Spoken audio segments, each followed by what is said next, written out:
Цэцэрлэгний компани төлөөлөл удирдах зөвлөлийн гишүүн Инхтэй гэдэг хүн байна.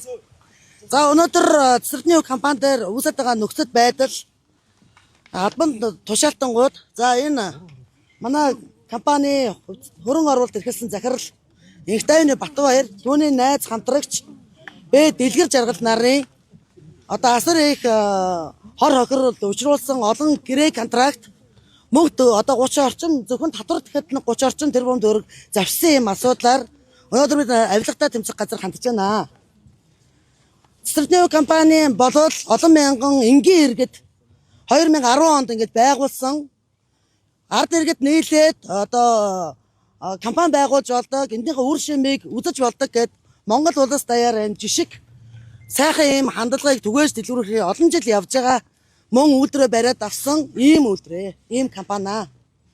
Цэцэрлэгний компани төлөөлөл удирдах зөвлөлийг хуурам эхлэх замаар за Инхтэйний Батбаяр өөрийн одоо эхнэрийн 100% эзэмшлийн BAT компанид давуу эрхийг одоо олгосон ийм олон гэрээнүүдийг байгуулсан Цэцэрлэгний компани төлөөлөл удирдах зөвлөлийг одоо хуурам эхэлсэн хувьцаа эзэмшигч болон хөрөн оруулагч за манайх зээл аваад явж байгаа худалдаа хөгжлийн банк, Митсүү өдөргээд олон компаниудыг хохироож байгаа. Энэ бүгдийн дунд одоо энэ Инхтэйний Батбаяр гэдэг хүн бол өөрийн одоо санхүүгийн одоо олон жилийн туршлагатай энэ хүн байгаад энэ өөрийнхөө энэ туршлага, энэ санхүүгийн мэдлэгийг одоо ашиглан маш олон талуудыг хохироогоод явж байгаа ийм нөхцөл байдал үүсэт яваад байгаа.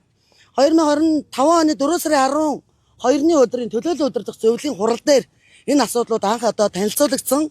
Түүнээс хойш одоо цагдаагийн газруудад зохиох одоо хүсэлтүүдээ гаргаад явж байгаа.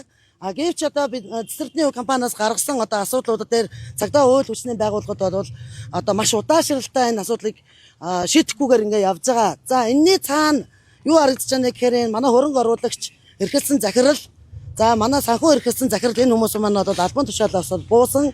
Гэхдээ энэ хүмүүсийн одоо хийсэн иргэн нь бол энэ олон мянган иргэдтэй хувьцаа эзэмштэй одоо энэ компанийг дампууруулах ийм л зорилготой юм хүмүүс байна гэж одоо харж байгаа.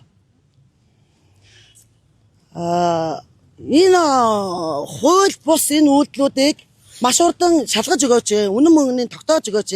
Ялангуяа Орхон аймгийн цагдаа шүүхээр явж байгаа асуудлуудыг хурдан шийдвэрлэж өгөөч гэдэг ийм шаардлагыг тавьж байна. Өнөөдөр бид нэр Орхон аймагта ганцхан өдрийн дотор нийт 6000 хувьцаа эзэмшлийн гарын үсгийг цуглуулсан.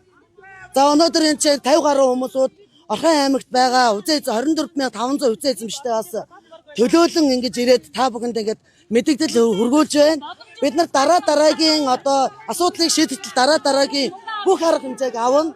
Хууль хүчний байгууллагуудад нь хандна. Монгол улсын одоо хуулийн сайдад хандна.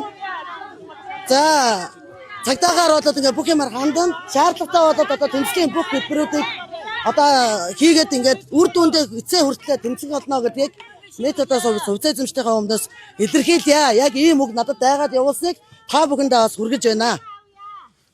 Энэ хэрэгтэй одоо анх улсын хурлын гишүүн нөлөөлсөн байж болох юм. Нөлөөлөл байгаа. За энэ Инхтэйний Батбаяр гэдэг хүний ах барилга хот байгуулалтын одоо сайдаар ажилладаг юм хүмүүс. За тэгэхээр зөвхөн Цэцэрлэгний компани ч гэлтгүй одоо олон компаниудыг ямар нэгэн байдлаар бас хурам эхлэх замаар төрөл бүрийн хөрөнгө босгоод энийг улс төрийн нөлөөлөлд ашигласан байх болзошгүй ийм нөхцөл байдлуудаас үүсэж байгааг олон нийтийн сүлжээн дээр бас тавьж байгаа тэндээс бас бид нар бас харж байгаа ийм нөхцөл байдалтай байгаа. Энэ Батбаяр нь өөрөө ямар тайлбар өгдгийг тань шүү. Батбаяр гэдэг хүн бол одоо төлөөлөл удирдах зөвлөлийн сүүлийн одоо энэ асуудлыг яригдсан хурал дээр бол ирээгүй ямар нэгэн байдлаар одоо тайлбар тавиагүй хувьцаа эзэмшигчтэй одоо харилцах одоо албан маань ингээ байж байгаа. Энэ дээр ирж хувьцаа эзэмшигч нартай ямар нэгэн байдлаар тайлбар тавиагүй өнөөдөр хүртэл явж байгаа.